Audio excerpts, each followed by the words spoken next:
Cheers, Mama. Cheers. Busy upcoming week this week. Homeschool's firing up once again. How you feeling about it? I'm feeling good. I always feel a little nervous going into the year because I always have really high hopes. And so my plan this year was to simplify. Really? Yeah. Well, my plan was to simplify, go back to the basics. Every like 3 or 4 years, I like to take kind of a break year where we go back and master stuff that I feel like the kids are struggling or that got brushed over really quickly. And so that's this year. But I think I have failed at the whole simplification thing because now I've brought in a bunch of stuff that, looking back over 13 years of homeschool, I can say, oh, I really loved when we did this. Mm-hmm. And so something that I really miss since moving out here is our group learning, our family learning. We've always done like history and Bible and stuff like that together. Right. And we haven't really done that so much since moving out here. It's been really independent, like this is yours, this is yours. And so I feel like we've been missing out on that. So I'm bringing that back in. But I got so excited that I found like my totes of history. And now I have like the year planned out. Plus I brought in a bunch of new stuff.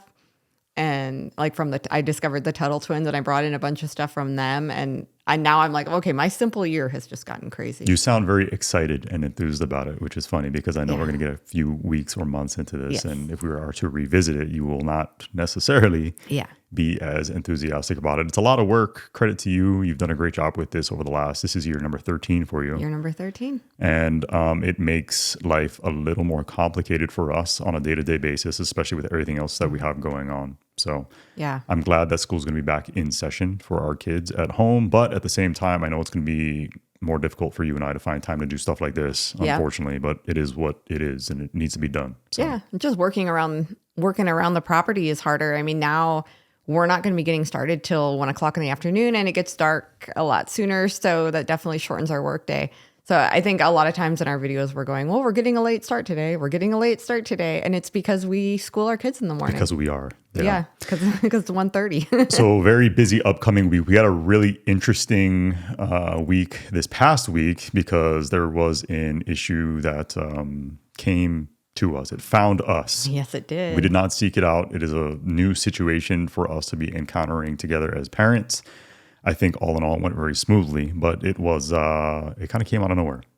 Yeah. Well, it came to us. Well, luckily it was brought to us and I'm really thankful for that. So we have not allowed our children to have cell phones until they turn 16. So we only have one child above 16 right now. She's had her phone for about a year. And the reason we picked 16 is because it's such a distracting item, but now she's out and about and she's on her own. If she needs to call us from the side of the road or at a party or something like that and have us come pick her up, we want her to have the ability to do that. Yeah, we put it off as long as we could. Yeah, and for reasons such as what we dealt with this week. So at 1:30 in the morning. Hold on. Before we even get into this, I do want to say that we already had a discussion with Nevaeh about this. Yeah. We wanted to make sure that she was comfortable with us even discussing this here in the podcast. Yeah. And we're not just sharing her. She signed off on it. So before anybody gets a little freaked out at this story, just know that we had a prior discussion and she said, A-okay, have at it. A-okay, you can share this, Mom and Dad. So she came to us day before yesterday. She had gotten a text message at 1:30 in the morning from a 15-year-old boy asking for an inappropriate picture of her. And she's never met this child, but it was only a 2 words. Not important. Yeah. Basically, the kid just wanted pics. Certain kind of pics of her body. Yeah. So she brought this to us and she was kind of like laughing, like, can you believe this kid? And obviously as parents, we were a little more disturbed by it because it's kind of an attack on your child. It's extremely disrespectful and it's disrespectful to the family as well. You know, this is somebody's daughter. Unfortunately, I get that this has become an all too common occurrence with teenagers nowadays. But for us, because we do homeschool and we maintain a very very sheltered environment for our kids, it just felt like a weird intrusion had occurred. Yeah, like how dare he? Yeah. So again, I tried not to, like, my initial reaction was to remain quiet because I knew that if I had just like viscerally reacted in the moment, that it probably would have been a little aggressive. So I took a step back. You guys kind of chatted about it. And then it was actually the following day that she came back and she and I had a discussion about maybe how it is that I can assist in handling this situation. Yeah, she had no problem coming to you and trusting you to handle it in the way that you saw fit. And I thought that was really great for a 17-year-old girl who would probably, be more prone to just show her friends and laugh about it or keep it from us. Yeah, because it obviously strums up like, this is why we don't want you to have a phone and social media and things like that. So it was nice that she felt that she could be honest and come to us and trust her dad at 17 years old to handle it. And not that she couldn't handle it, but she kind of wanted you to. Yeah. And so that was a good part of it. I was very proud of her, and I was very happy that she felt comfortable enough to bring that to our attention, like you said. And so what ended up happening was that we managed to track down and contact this kid's parent, his mom. Yeah, because he was quite a bit younger than Nevaeh. Yeah, and it was never, so I reached out to her, and it was not at all my intent to start a debate or argument or anything like that. I just felt that it was my responsibility to relay this information to her so that she had knowledge of the fact that this is how her child was conducting himself online. At 1:30 in the morning. At 1:30 in the morning, yeah, which I mean, personally, I found troubling. If it was my kid, if it was my son, I got 2 sons, we have a teenage boy. If it were me, I would be... disappointed, to say the least. Disappointed. Yeah, I would be livid. If I found out that my son was conducting himself like that, there would be serious discussions and repercussions, because to me, that is completely unacceptable. Agreed. And so I reached out to her, let her know, hey, this is what's going on. Like, I don't need an explanation. I just wanted to make you aware of it. And we joked ahead of time before I even contacted her that like this interaction was going to go poorly. And it sort of did. It wasn't like horrible by any means, but she pretty much instantly became very dismissive of her son's conduct and found 1,001 excuses to fire back at me as to why it is that she thought that it wasn't him. Her kid was not actually the one sending these messages, even though I presented her with very clear evidence to the contrary. And then she actually said, no, I just talked to him. He said he didn't do it. So I had to point out like, hey, can you maybe entertain the possibility that this kid is trying to salvage a little pride and, spare himself some embarrassment with being confronted with this type of information by his mom. And of course that wasn't met in a positive way. No. But ultimately I just told her, look, I just want to make sure that you were aware of this. He's your child. Handle it however you want. I don't need to know what it is you plan on doing, but on my behalf, if you could please at the very least relay to him that as her father, I would appreciate it if he would no longer contact my daughter, because clearly this is unwanted attention on her part, and I find it highly inappropriate. Yeah. It was really disappointing, because I think that 20 years ago, a parent could come to another parent and that the adults could actually hear each other. Yeah, as it should be. And now there is such... And I think it used to be so much on the extreme. If you got in trouble at school, you were in so much trouble at home. Like my dad literally talked about like walking through the door and just getting smacked in the head because a teacher had called, and he was never even asked what happened. And so that's the extreme on the other end. And so I think that the pendulum has swung so far in the other direction that now we as parents are so defensive and so protective of our little Johnnies that we won't even entertain the fact that they may be guilty and they may be lying. Yeah, and I'm okay with that. Like I'm all for, if somebody were to come to us with the same accusation, I would, again, try to remain calm, and I would definitely approach our kids and start prodding and asking questions and investigating, essentially. Right. And depending on their response, I feel like with what it is that I gave her as far as information, it was pretty cut and dry and very obvious. So for her to continue on with being very dismissive, I told her, I'm like, hey, I just think you're doing your son a disservice. Yeah. Again, I don't need an explanation. She's like, I'm not going to break down for you like how it is that he's going to be punished. I said, yeah, fine. I don't care if he gets punished at all. But for you to come back at me by saying, oh, I don't think it was him, and here are the reasons why. Here are the 3 reasons why. And then when you disproved all 3 of those reasons, then she resorted to, well, that's what Snapchat's used for. Yeah, it was just very, very discouraging and very disheartening. And again, completely a sign of the times. I know when I was in law enforcement and I was having to deal with parents for issues involving juveniles, that it was much of the same thing. Like, hey, I don't know, it's like all your anger and frustration as a parent gets directed at the person that's bringing something to your attention rather than holding your child accountable. And I think that's a big part of the reason that we're seeing such a decay in at least in our American society today with young people is because there's zero accountability. So oftentimes they haven't been punished when acting inappropriately. Well, there's a lack of accountability in the school because the school's hands are tied in so many cases where they just really can't do anything. And the kids know that. And they see the rules as arbitrary and that they don't have to follow them. These are stupid rules. And so they don't. And then there's also a lack of accountability at home. I think there's a lot of distracted parents. And then with being a distracted parent or a really busy parent, there's also guilt attached to that. So then you feel like I'm going to protect my child so deeply. If anybody says anything, I'm Mama Bear. Like it's Mama Bear should roar her ugly head when there's like a predator situation. But when another parent is coming to you with something, I think that you're doing yourself, your child, society, but really your child then and in the future a disservice by making excuses for their poor behavior because you're telling that child you can do whatever you want and mama's going to make sure it's fine. And that's how you breed little brats that nobody likes. If you have a brat at school or a brat on the playground, the other kids don't want to play with them. And that carries on through life. Yeah.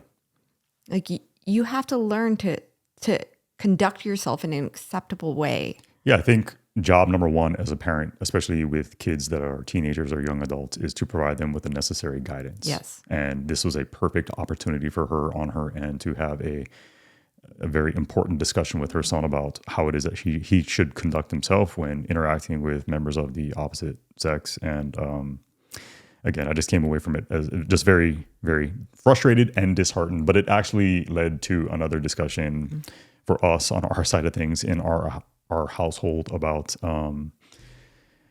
being approached by people that you don't know about sexually explicit topics. And how that doesn't always start that way. Uncomfortable conversation to have, but so important. Yeah, important for all of our children. And so I actually came across this interview. I was listening to another podcaster who brought it up. And so I went and listened to the interview in full. And it was actually an interview from a child predator. And he was a baseball coach. And then I think he also had stuff to do with like other childhood things. Like I don't know if it was a YMCA or boys club or somewhere where he volunteered. But he basically put himself in these positions to be kind of he's got access to kids. Yep, access to kids. Right. So I'm always very skeptical of any adult, males primarily, because I know that there are female predators out there, but they are statistically way more likely to be males. Also, I think that female predators are looked at and treated much differently for whatever reason. Yeah. It's become a very prevalent thing, especially like in schools with like female teachers and young male students. Remember Villy?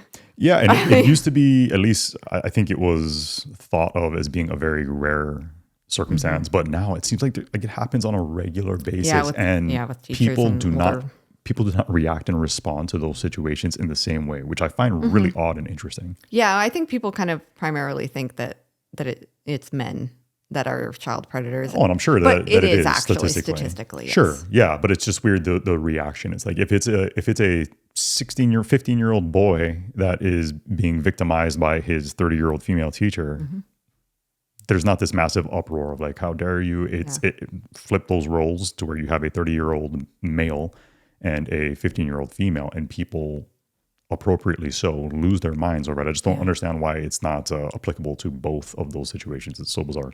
I think anytime that any adult wants to inject themselves into the lives of your child, you've got to be a little skeptical. You have to be a little skeptical, especially if they're showing your child special behavior, attention. Attention, yeah. Like they're going out of their way to single out your child, or they're finding opportunities to be around your child or anything like that. You have to be very skeptical.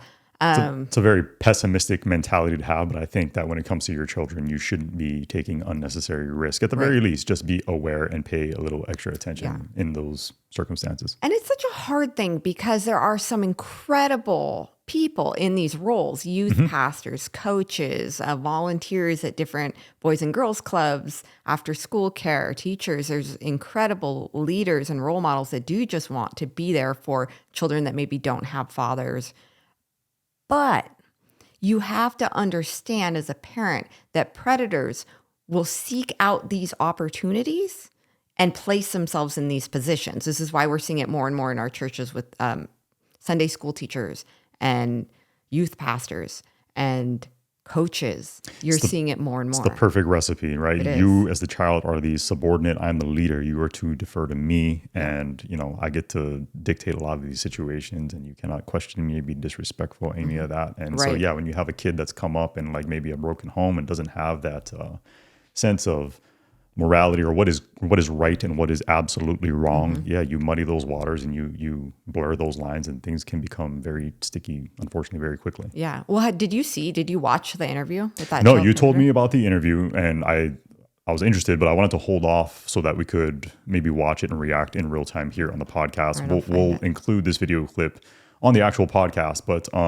it's a pull it up. It's like what, 2 or 3 minutes? Yeah, it's like 2 minutes long. Why don't we set it up here, and then we'll pause it if we have to, if there's something you feel you want to speak on based on what it is that he's saying, because you said he's very, very open and transparent about what his strategy essentially was with finding victims. He's a convicted child predator, Jack Reynolds, and he describes how he groomed his victims, I guess, over many, many years. Let me set it up right here. All right. It's going to disturb me. I was going to say, you try not to kill this guy through the screen. Yeah. All right, ready? Yep. Financially, I would check out their social interaction with other kids. When we were on the ballparks or on the gym floor, I would make sure which ones I wanted to molest. I would give them special attention, congratulate them, talk to them when I know that I would never be allowed to talk to anybody else.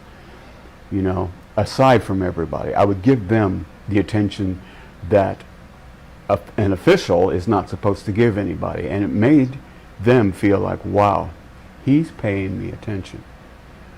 It is a direct form of grooming.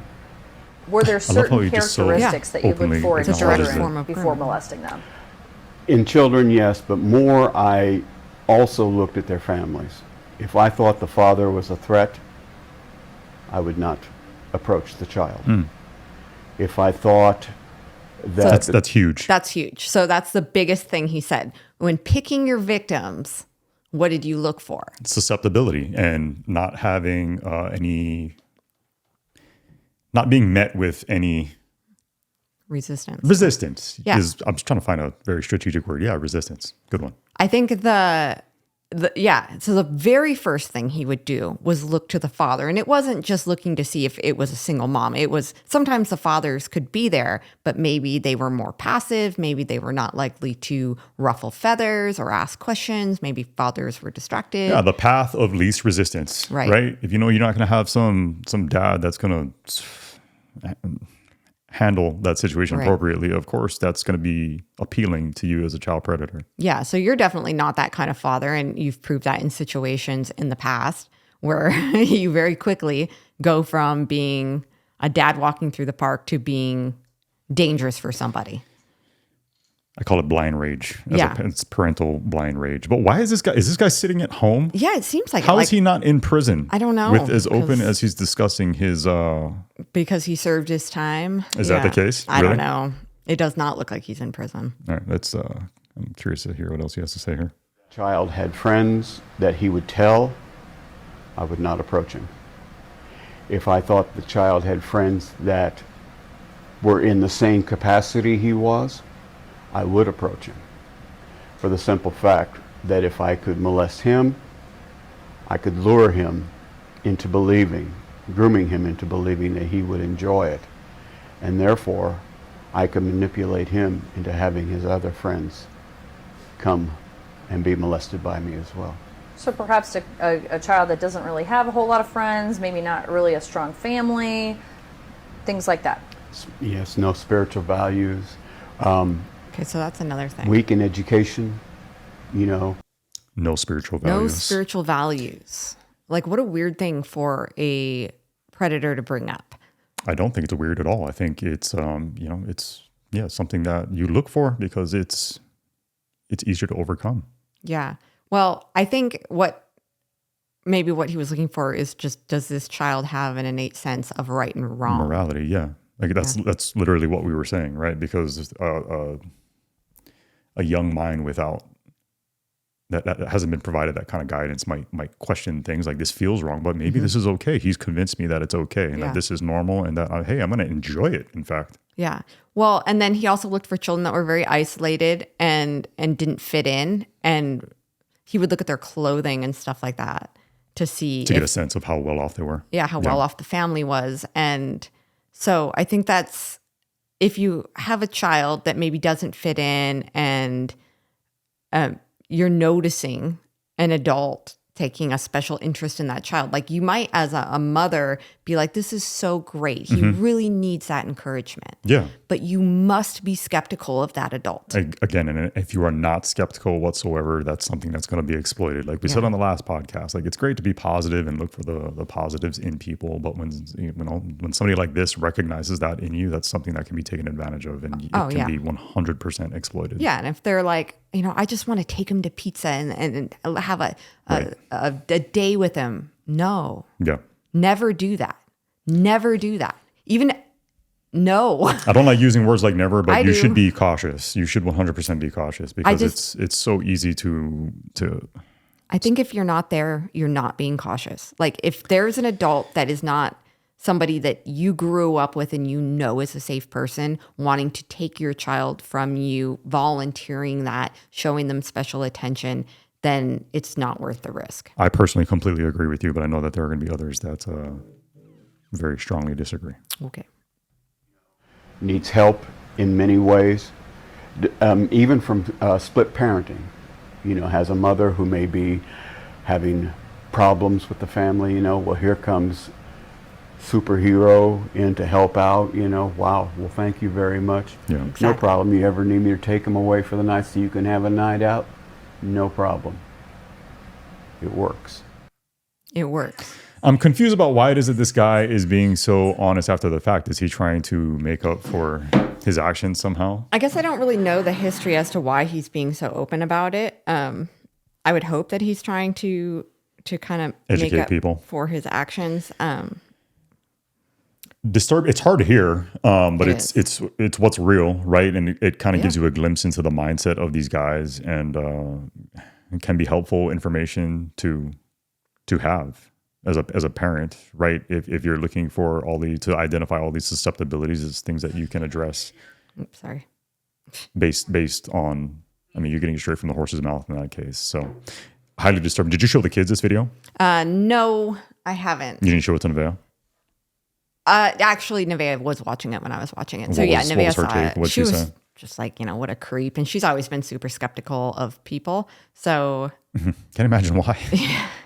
Yeah, grew up with us. But she's old enough to handle that. I think these are definitely conversations that we should have with our children. But at the same time, right now, there is no opportunity I don't allow opportunity. You don't allow opportunity for an adult that is not a grandfather to be alone with our children. Just whenever it's come to our kids, it's not worth taking the risk. It's not worth the gamble when it comes to my kids. And yeah, you can call me overprotective. You can call me paranoid, but in the end, I will know that I kept my kids safe. And that's where, my heart lies with making all of those decisions. They're big decisions to make. And again, you can disagree with them, but when it comes to my kids, I don't fool around, and I'm not willing to take the risk, no matter how minuscule it may seem to be. Well, and I think a huge part of that too is your kids trusting you and I to be able to come to us with anything. So even if it's something that they screwed up on, even if it's something that maybe is embarrassing, they still know that they can come to us. We're going to tell them the truth, and we're going to handle it. To that guy's point, it's why I am the way that I am when it comes to the kids, right? I want to make sure that I'm never looked at or perceived to be that weak father that he's referring to. In fact, the polar opposite. I want to make sure that if anything, you are borderline uneasy around me when it comes to my kids, because truth be told, that's basically the case. Yeah. Well, there was a situation when Nevaeh was playing soccer, and she had one coach that she only had for a very short period of time because it did not work out. And She had a really great coach. And then she had this one for like a half a season or something. And we said something to her at practice, like the very first practice, like, good job, Nevaeh, when she kicked a goal. And he turned to us and he was like, parents don't. And he shushed you. And you shut that down so quickly with him. I mean, so you've never been the guy that gave that message of you're going to dictate anything with my child. You snap back at him. And I take situations like that as a test, as like a little barometer of like, hey, what can I get away with you? Well, come to find out, you cannot get away with any of that when it comes to me. You will not get between me and my child or dictate how it is that I choose to interact with my child. None of that. And we're going to nip that in the bud immediately. And so you send that message right away of like, I am a threat to you. And I'm not a threat unless I'm required to be.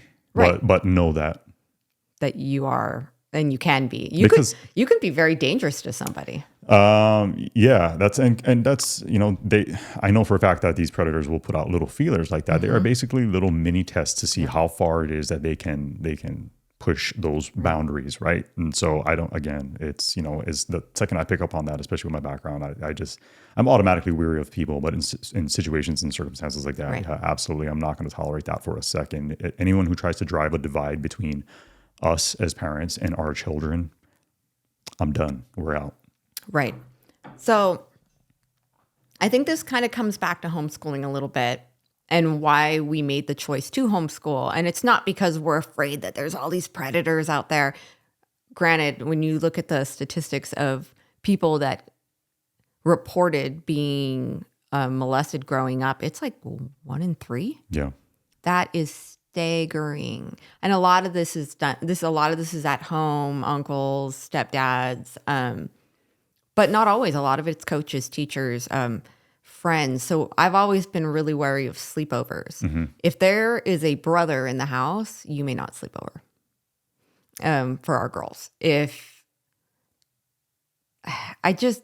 we've only said yes to maybe 3 sleepovers with Nevaeh growing up. And I kind of always said that we were never going to do sleepovers. But then there was like end of the year soccer parties where it was 18 girls sleeping over with a coach that we trusted that she had for a long time. And we were friends with the family and stuff. And there were all these other girls and they were all sleeping together. So we said yes twice there. And then once to a neighbor's sleepover where it just was not a problem. Yeah, it's hard to do when you parent and think and feel the way that we do, but you have to weigh those risks. And there's a lot of nuance and a lot of things to take into consideration. Like you said, are there going to be a number of girls there? Because that probably lowers the risks, right? So it's all very situational when it comes to, you know, our parenting style and making those decisions. But because you want to afford your child these experiences, you want to allow for them to have a good time and, you know, have fun with their friends and know what it's like to stay at somebody else's house. But again, I think it's so important to really take your time to think about it, consider all of the risks, and make decisions based on whatever it is that you deem to be appropriate. Yeah, and you have to know what's going on like in the household too, because you know, if there are older brothers or things like that, I just find it inappropriate. Would you let them sleep over at a house with boys? Like, you don't know the situation. You're not there. To me, it's just a no. That's an automatic deal killer. So in today's day and age, it seems like we are definitely the exception when it comes to like our thought process with all of these situations. Do you think that that's the case? Do you think that we're the rare, very extreme exception? Because it seems like a lot of people are so very nonchalant about like, oh, you're going to stay at whoever's house. Like, I don't know them. I don't know their parents. But yeah, go ahead. Enjoy. Have fun. I don't think we're alone. I don't want to be judgmental of anyone else's, you know, parenting style. But I think when we lay things out like this, we come across as being extremely, just very extreme. Right. And maybe we are.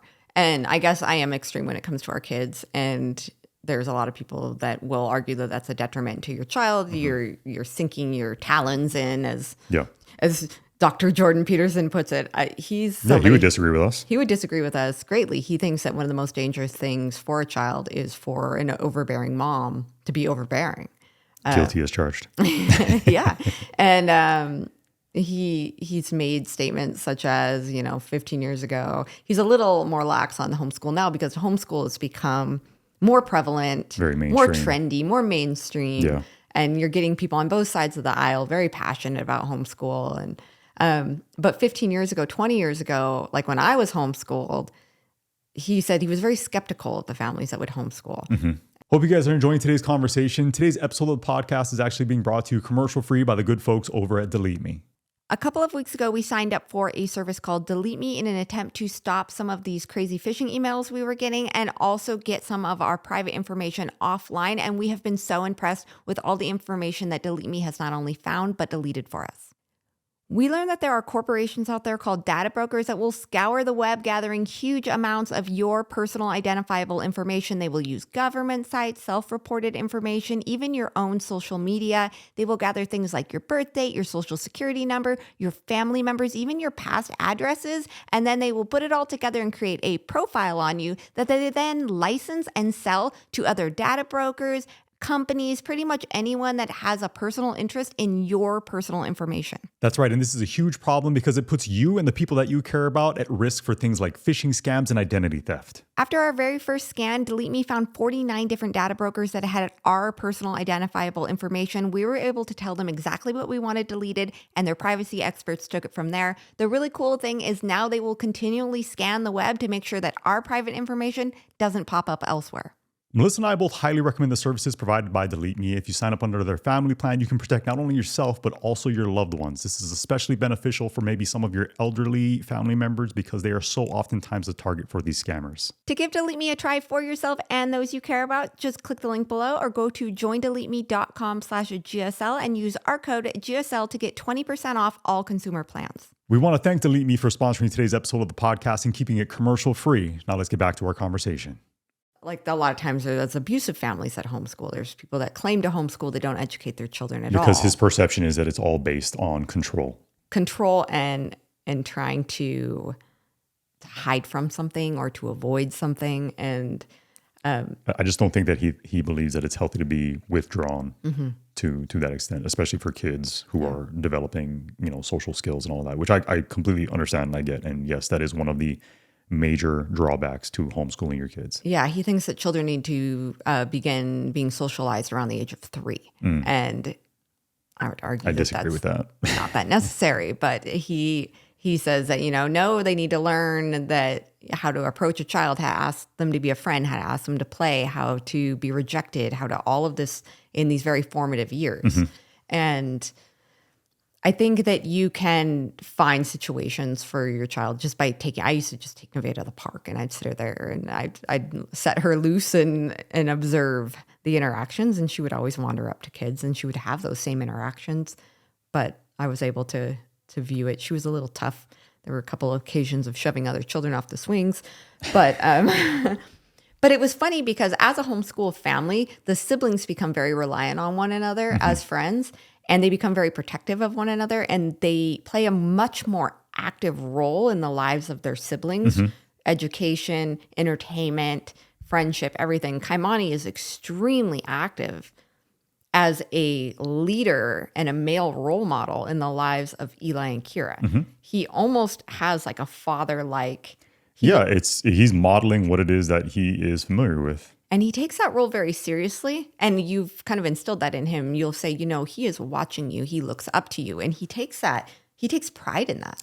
We've explained to him, we all have roles in our family, like it or not, we do. Right. My role is a protector and provider. You are a caregiver, all that. And we've definitely had discussions, he and I, about his role as an older brother to Kira and to Eli. And the fact that, hey, as I become older, you will also become older, except I'm on the downhill. Let's be real about it. And, when you are in your 20s and 30s, you will take on the role of family protector, potentially provider. And so you need to start looking at it that way. And he definitely does in those times and situations where the younger kids have had issues with other kids. He has zero reluctance with stepping up to the plate and being like, hey, knock it off. He's very good about looking out for his younger siblings. He is, yeah. He's stood up for Kira in a situation where a boy was kind of picking on her at a barbecue and had no problem stepping in physically when needed. And I had no problem with that. I don't think there's anything wrong with that. I think that there's been a real attack lately on the nature of boys and men. Masculinity, the patriarchy, the evil patriarchy. And While granted, there are things in the past, I think we can always learn from things in the past and we can always be better. It doesn't mean that you have to nix it all together. Right. It doesn't mean like snuff this out. Everything masculine is toxic. I hate the term toxic masculinity because there's nothing toxic about true masculinity, about being a husband and a father and a provider and a trustworthy, strong man. There is nothing toxic about that. That's a beautiful thing, and it's needed in our society. It's needed in the lives of our children. It's needed in our families. I completely agree. And again, it's all circumstantial, right? You can't say that like male aggression is bad across the board. Not across the board. No. It can be like anything else. It can be used for bad. It can be used for evil. But at the same time, it can be used to keep you and your family or your, people just around you safe. There's nothing wrong with that. There's nothing wrong. We need males and females, but primarily males. Let's be real about it. We need people in our police forces. We need people in our military. Mm-hmm. It's so vital, so important. And to try to diminish that or even deem it to be negative in really any way is so detrimental to our society and country as a whole. And yeah, I get incredibly frustrated when I hear people calling for that. Like, hey, it's not okay for you to embrace the things that make you a man. Yeah, like absolutely it is. And you should be grateful for it. Yeah, I don't like the demasculization of little boys where, I mean, if you take a toddler that's never been told, a little boy that's never been told to sit down and calm down and don't do this, and you give them a stick, within 30 seconds, they're going to be beating the snot out of a tree with it, or it's going to become their friends, a rifle. Or their parents, or their siblings. No. I mean, that's all taught through, I mean. You think that's a learned behavior? No, I think that's natural behavior. Yeah, I was going to say, yeah, completely agree. And you learn to control the urges, and you learn how to properly take your masculinity or your aggressiveness and your ball of energy that is a young boy, and you learn to funnel that productively. But I don't think that we should never tell them that it's bad. A bad thing Yes. or negative thing. This is the appropriate time to use it. This is not the appropriate. When it came to a 15-year-old boy, it was not the appropriate time to be aggressive, but you were still, assertive. If it's a male predator and they're looking at you and they're putting feelers out and they're testing dad, that is an appropriate time to be aggressive. Exercise a little male aggression. If you're walking with your girlfriend and somebody tries to rip the purse off her arm, you don't want to be this beta male because you're not going to get a second date for one. And that is the appropriate time to step up as a role of protector of somebody who may not be able to protect themselves. As a woman, I would love to say, I'm tough, I'm aggressive, I'm assertive, but I am 5 feet tall. I weigh 100 pounds.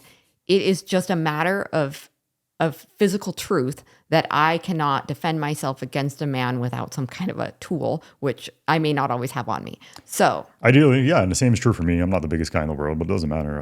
There are very few things that I will fight to defend and risk my life for, but my family is at the top of that list. Right. So it really doesn't matter. I just become frustrated when there's this narrative amongst a group of people that are trying to say that it's bad for you to embrace what it is that makes you male, when to the contrary, we should be grateful for it and be glad that there are males out there that are, comfortable with uncomfortable situations and using their aggressions to keep themselves and other people safe around them. Nothing wrong with that. Right. Yeah. If you're held captive in some other country, you're happy as snot to see a Navy SEAL breaking down the window to come get you. Yeah, for sure. Like, you are thanking your lucky stars that there are men out there in those roles, loving playing commando. And I think they're needed. So the reason that this came up was because I think you were going down the path of like little boys and what the expectations are, and the expectations that are set for them in a schooling environment here in the United States. Yeah. Where the expectation is that you're going to sit down, you're going to be quiet, you're going to remain calm, and you're going to listen to the person that's in charge. You are to take in and process that information. That is a big ask for a little boy. It's a huge ask for a little boy. So now we're looking at, let's look at ADHD rates. And now I'm not saying that ADHD is not real. I'm not going to get up here and pretend to be some professional. Do I think it's overdiagnosed? Yes, I do. When you've got 0.3 7% of girls being diagnosed with ADHD or being on Ritalin or some kind of amphetamine to suppress their personality versus boys, you've got 5 to 10%, depending on the area, diagnosed with ADHD. Do we really think that 5 to 10% of our little boys have a disorder?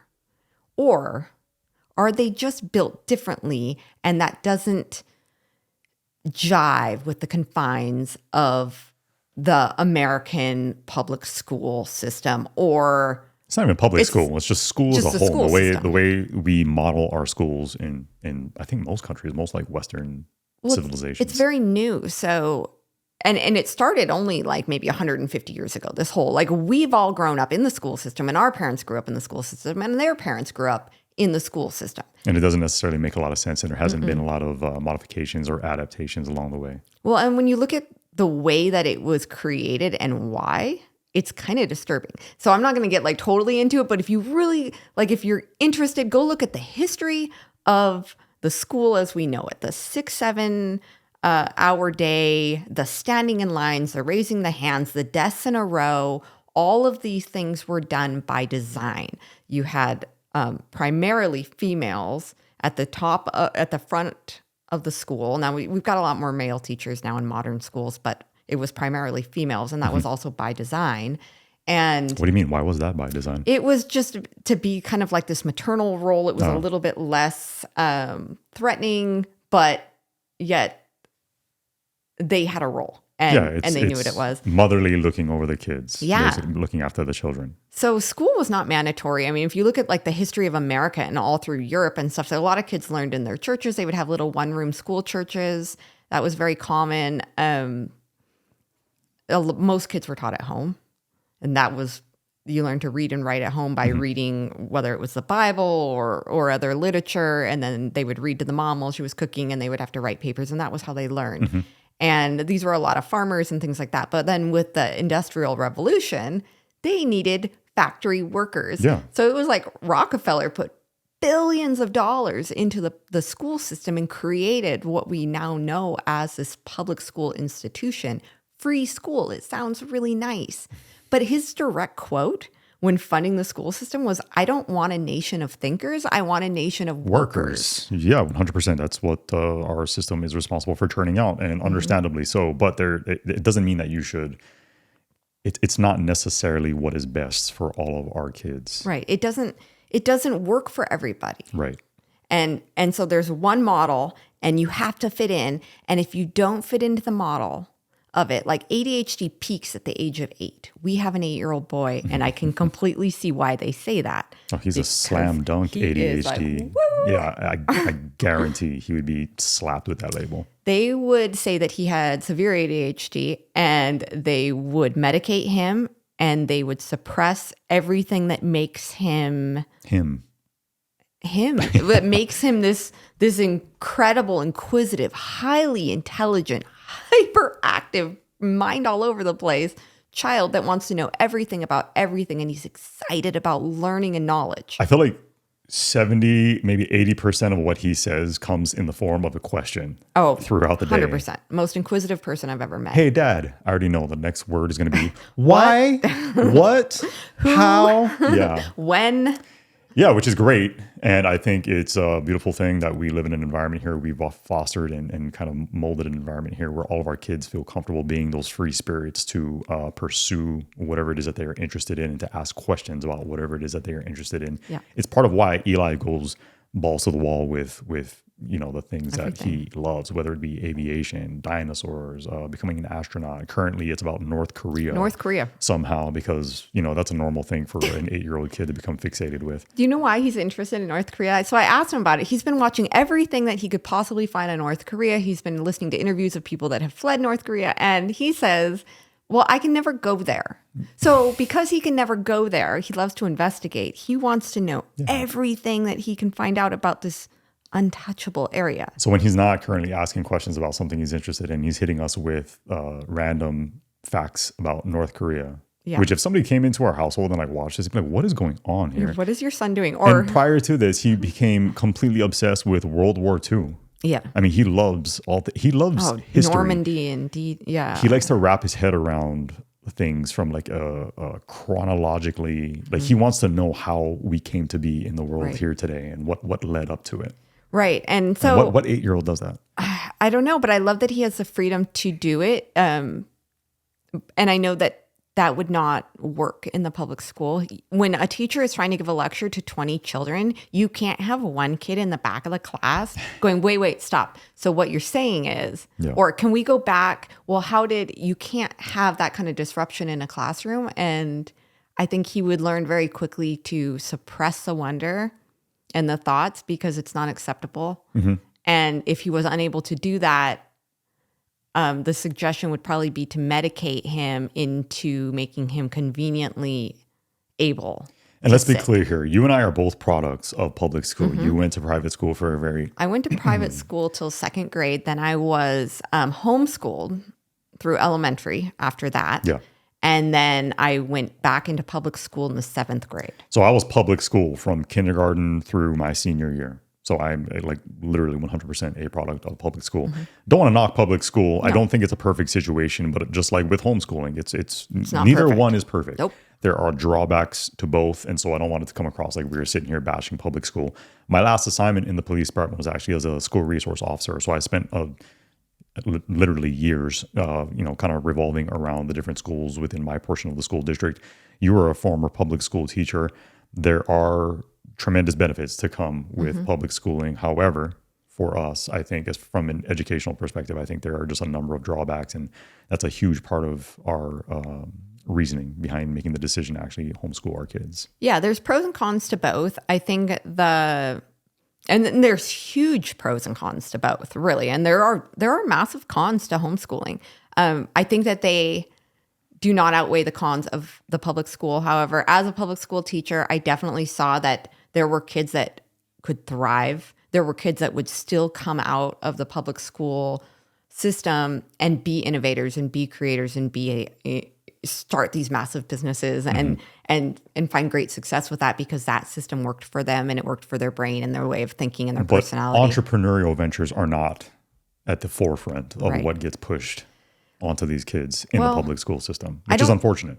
Yeah, I don't think it does because when the school system began, what it was, so it was actually a model. Do you know what the Prussians are? No. So the Prussians were like... Wait, Prussians? Yeah. I'm vaguely familiar. It's it was like part of the German... Again, public school kid, sorry. So the Prussians invaded Poland and they were trying to get the Polish people to basically pledge allegiance to the German government, king and queen, all of that. And this is in what, the 30s, 40s? It was before that. This was... Set me up here. This was like in the 1800s. Oh, okay. And so they couldn't get the adults to convert. Like they were never going to get the Polish adults to accept the Prussian rules and way of being. Yeah. So they created a school system, and that was kind of where our model of public school came from. It is where our model of public school came from, was from the Prussians. What's the expression? Is that what this stems from, where you control the youth, you control the future? No, that was Hitler. Oh, okay. That was getting children early. And this is the kindergarten model and all of that. This was getting children at 4 and 5 years old. Thank you. The Hitler youth, he said, he who controls the children control the future. And so that's where the idea of kindergarten. So this is after the Prussians. So this was after the Prussians. So it was actually, what was his name? Mann was his last name. And he wanted to start, he was an American, and he wanted to start getting the children to listen to the government, to pledge allegiance to the government. You had all these free-spirited Americans that had just won the American Revolutionary War. These were rebels, and they were educating their own children to be such. And they were like, okay, we need to get control of this wild spirit that is America. And so he started studying what the Prussians did in Poland, because by requiring by law that these children attend these Prussian schools for 8 years, in one generation, they had control. And so same thing applies. He who controls the youth controls the future. But this is what we are modeling our current school system after, is what you're saying? Yeah. So Mann went and started studying schools throughout the world, and then he found the Prussian school system and model and went, this is great. And he started sending American teachers over there to learn. To train, yeah. Yep. And then it wasn't until Rockefeller started putting, billions of dollars in that it became like the public school and it became required. But the model that became American schools came from that. And it was all about indoctrination. And I'm not saying that that's all that schools are, but that's how it started. That's become a huge part of it, especially in our modern schools, unfortunately. Yeah, and you have to look at the roots of where something started. Yeah, it matters. And the reason it started and why. The motivations behind it. The motivation behind it. Yeah. Thank you. And it's just kind of continued. So this whole model that is our schools is new. And I don't necessarily think that it's working for everybody. For sure. So conversely, you now have things like unschooling, which is a whole nother don't even get me started on unschooling. Of schooling that is somewhat controversial for a number of reasons. I don't want to get into that. You also referenced that China is now implementing some kind of artificial intelligence schools. Okay. Talk to me about that. So China, they're literally going to take over the world. And this is why. They have such control of their... We just got flagged. Of their students. Just got flagged. No, oh my gosh. So, it was funny because it was Joe Rogan actually that I was watching him and then it came up on his podcast and he went, oh my God, they're going to kill us. And he wasn't kidding because the parents are willfully putting their children into this scientific AI experiment. Yeah. It is a lab full of children. And they walk in and there's robots. And then as soon as they sit at their desk, they put on these headbands. And they have like electrodes behind the ears and one on the forehead. And it literally monitors their brain waves so that the teacher can see in real time, there's the kids' names, who is paying attention, who is not. And they start it by sitting down in the morning and meditating so she can see, okay, who's meditating. That's how they start their day? Mm-hmm. Interesting. Through meditation. And then they go into these math lessons. Is this the equivalent of like Chinese public school or is this like a very specialized? It's an experiment right now, but they're hoping to implement it into all of their schools. Nationwide. And so they went there and they interviewed parents like, do you see a problem with this? Like, why are you volunteering kids? And she was like, no, it's for... The mom said like, no, this is for research for our country. So I see no problem with it as she ushers her 4-year-old baby into China. Yeah. And so very China. The parents also get a real-time reading of not only their child, but every child in the class. So if you're not paying attention, it will monitor if they look at their phones. It will monitor if they yawn. It will monitor if they're looking off and daydreaming. Mm-hmm. And all the parents get a real-time reading. So you can be like, Sally is not paying attention and you can't hang out with her because she's a scatterbrain.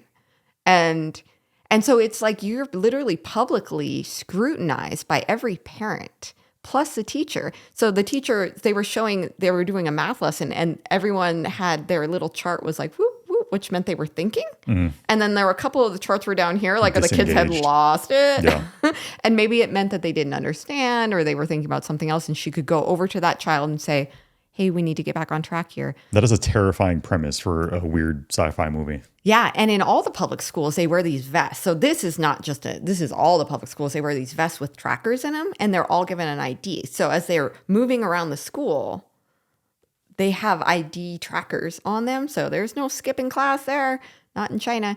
And so meanwhile, I look out the window and my kids are throwing dirt at each other. And I'm like, I'm free range homeschooling and I'm going, oh, geez, it's such a polar opposite. Yeah. So I can't imagine being one of those kids. Yeah, no, there's no like the constant anxiety that you were just like living with at any given moment. You must be dialed in at all times. And I can't really imagine that. So will they succeed better in the world stage because of it?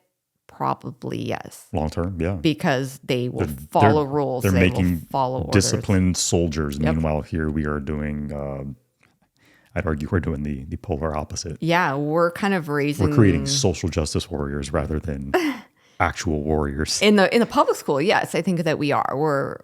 We're churning out a lot of that. Yes. In the homeschool environment, I think that we will... This is one of the downfalls and one of the strengths of homeschooling is that there is no rigid schedule. So our children have not learned to get up, eat breakfast, get dressed, be at the bus. You miss that bus by 2 minutes, you're walking to school or your mom's ticked off because she has to now drive you in her bathrobe. Yeah, also not good. I will be the first one to say, like, the lack of structure with our style of schooling. I wish we'd do better in that department, but it is what it is. So I think that there's pros and cons to it. there are, for sure. Like, it's much more relaxed. It's much more. It's great if you're one of our kids, and the bar is set very low as far as, like, hey, Rigidness. get to it, stick to the schedule, make sure you're paying attention. It's a little more free flowing, a little more, hey, get it done in your own pace. So I think the cons of that are that you can fall behind. Yeah. You don't learn to live a scheduled, regimented life. So if you ever want to take on a job that does require you to be there clocking in at 9 a.m. and you need to time management, things like that are all learned through public school or private school or charter school. Getting up and having to be somewhere at a young age, you learn that. When you homeschool, you don't necessarily learn that. And so that can be a challenge as you get older, but it can also be a positive thing because our children may never be happy in those roles. And so they may seek out ways to be entrepreneurs, to be leaders, and they are forced to learn self-discipline because if you don't have self-discipline, you're going to fail at homeschool. Yeah. So they do learn to be self-disciplined. They do learn to self-regulate their time. But if they are ever put in a situation, whether they want it or not, where they don't have that control, they're going to struggle. So ultimately, we don't know what's best. I mean, we do our best, but we don't know what is best. It could be that the way we currently do things, hey, 10, 15 years from now, we look back and go, wow, we really screwed up in this area. We should have done it this way instead. But, we're very well-intentioned parents. Obviously, we feel as though that we are currently doing what is best for our kids. Yeah. We'll see down the road. Yeah, I think that the way that we have done our homeschool, and I think the way that most homeschool parents are, is you try to cater the education to the personality of the child. That's something that, as a teacher, I can tell you is impossible in a school environment. I can't cater when I taught kindergarten, I had 19 a.m. students, 19 p.m. students. So I was looking at 38 little faces. I could not curate learning around the personality of a child that was struggling in that environment. And as much as I may want to, I couldn't do it. And so I think parents need to take, if you're going to be choosing the whole public school, charter school, private school route, you need to take a very active role in the education of your child. I had kids that were struggling to read, and I would send home easy reader books. Like, you have to work with them at night because I don't have the time to do it in the classroom. I can't. Right. So your child is going to be behind from kindergarten on. If we don't tackle this now, you have to do this at night. Most of the time, the parents would sit and do the readers. But one time I got a letter back in the bag. The readers had not been open. You could tell they didn't have that little crease, the little paper Bob books. And I got a note saying, that's your job. Mm-hmm. Yeah. That's what you get paid for, or something like that. And I was like, you can't be that standoffish with your child and their education. You can't outsource everything that's important. Yeah. How do you not have a vested interest as a parent in the education that your child receives? And how is it that you want, like, no part of it? Why is it that we are so comfortable with outsourcing that? Right. And being adamant about it? Yeah. I think a child can succeed in any school system as long as the parent is paying attention and making, just taking an active role. Yeah, this is where my child is struggling. They're struggling with their times tables. I'm not going to rely on the school system that cannot master this with my child. Obviously, like, they're struggling because whatever they're doing in the classroom isn't working for them. I'm going to take this into my own hands. So, I mean, I struggled greatly at reading, and my mom bought Hooked on Phonics for me in the second grade. Did it work for you, Melissa? Hooked on Phonics worked for me. It did. And we did 20 to 30 minutes after dinner, and I hated every second of it. But all of a sudden, I could read. And I wasn't able to do that in the private school that I was attending because I was so far behind at that point. So you were also deaf or hearing impaired as a kid. You should maybe touch upon that and explain that to people watching and listening. Yes, so I was hearing impaired as a child. I was born that way, and through different surgeries, I was able to regain some of the hearing. So I'm still pretty much 80% deaf on the left. That's why I sit with you over here. What? No. What? I don't know. Sorry, I can't bad joke. hear you. So over on this side, like I can't talk on the phone on my left ear. I can't. We should just get rid of this side of your headphones. Yeah, I don't even know why it's there. One side only. I can hear like 20%. You work at a call center or something. Yeah, so it definitely affected my speech pattern growing up, and there was a little bit of teasing and stuff that went on with that. I spoke as though I could not hear because I couldn't. Right. So, I told kids my name was Mehiha because for me, that's what it looked like when someone would say Melissa. So I would say Mehiha. Because you were a lip reader. A lip reader, when you struggled, to try to make up for it. So I just attended regular school, but I was not learning to read and write because I could not hear the teacher. And so by the time I got into second grade and I was able to actually participate in the classroom, I was so far behind, and my mom had to take that reading. It was her responsibility because I was her child and I was struggling, and she made sure that I was ready to go on into the third and fourth grade. And it did take a few years to catch up. I mean, I still have things. I still say things funny. Like sometimes when I'm speaking, people are like, oh, she's had too much wine. It's like, no, it's just how I pronounce. But also she has had too much wine. I've probably had some wine, but I do just pronounce things funny. So yeah, it just is what it is. So I think that going into the school year, your child can succeed in any of these areas, any of these places, any of these models, if you recognize them for what they are, take the benefits of them, and then build on their weaknesses and pay attention to what your child is doing. And if you're a homeschool parent, you have the same responsibility to make sure that you provide them with social opportunities and pay attention to what their interests are. And that's the beauty of homeschool. You can say, my kid's really interested in this and we're just going to like hammer away at this. But don't only do that, because if you do just child-led learning, which is a lot of what the homeschool model or the unschool model is child-led learning, your child may never let you know that they're interested in spelling, but they still need that in life. Mm-hmm. So the basics. Yeah. Focus on the basics. If I just let my child like eat with child-led eating, they're going to go to bed with a bellyache. So sounds awesome. We're still their parents. We're still their guides. And you still have to learn the basics. They need to know how to read. They need to know how to write properly and well. Please teach your children to write. They need to know how to communicate with their peers and those that are older than them. So there's things that you need to make sure that you're doing no matter what form of school you choose for your children. Agreed. Yeah. It's going to be a good year for everybody. And I'm hoping that we don't end up. I'm going to ask you again in like November, December, if it's still a great year. Yeah. For having a good time. It's going to be great. I think we as parents just need to make sure that we're playing an active role no matter what schools are. It is good, but it's not always fun either, right? No. I mean, there are pretty regularly times of frustration with homeschooling. It's not always the easiest thing to do, mm-hmm. which is why it falls on you, because I think honestly, I lack the patience to do it oftentimes. Yeah. And I take on my own, I try to teach the kids life skills. Right.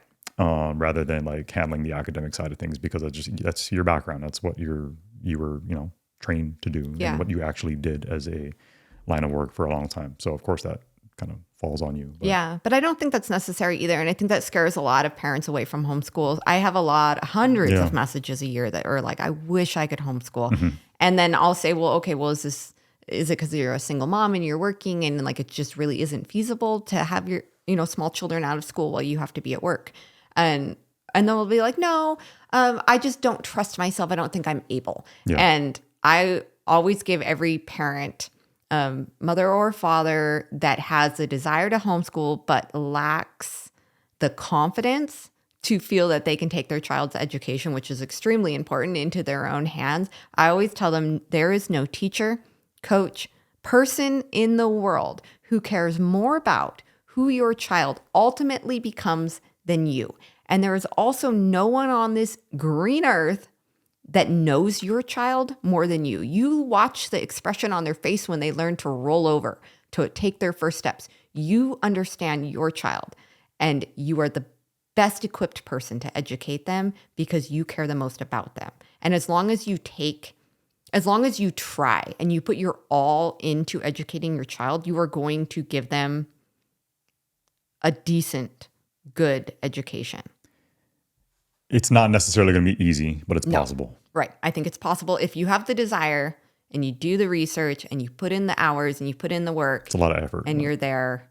It's you doable. can do it. Like, don't let fear scare you away from it. if you have the actual desire to do it. Perfect. Yeah. On that note, you have anything else to add? No, I think this is going to be a great school year for everybody. Great school year for everybody. Side note with the podcast here, hopefully in the next couple of weeks, we have another guest that has tentatively committed to coming in. Huge guest for us. Super excited about that. Hopefully you guys will share in our enthusiasm when it comes to the conversation that we were hoping to have with her. On the good, simple living side of things, just continued projects. We have the toy drive coming up, right? Yeah. You're looking forward to that as well? Yeah, that's going to be really exciting. We're going to be announcing the official launch of that this year. We are adopting 25 pediatric cancer families. I already have the first 15 and I've already got them all on the registry. And then we will have a financial goal as we do every year. This is our 4th pediatric cancer toy drive. I'm so excited about it. And then we're just going to be focusing on a few other different things and to try to make this the best year ever. But 4th annual. Isn't that crazy? 4 years of doing this. Yeah, it is my favorite time of year. It makes the whole YouTube thing so worth it. I feel extremely privileged and grateful to be in a situation where we can take something that we've always done. So this is probably like our 10th Christmas of doing something. We've always done it with the kids, whether we adopted a family or a women's shelter or a pediatric cancer family. We always adopted a family and did some kind of a charity for Christmas. But once we started YouTubing, we were able to embrace 150 kids instead of one. Far more impactful. It's by far all of you. By far the best thing that we collectively do together with you guys throughout the year. So looking forward to that as well. New podcast next Wednesday, 8 a.m. And then a new Good Simple video on every Saturday. Yep. Most Saturdays. Yeah. Okay. We'll see you guys. Thanks for being here. Really appreciate you tuning in and watching. We'll see you next time.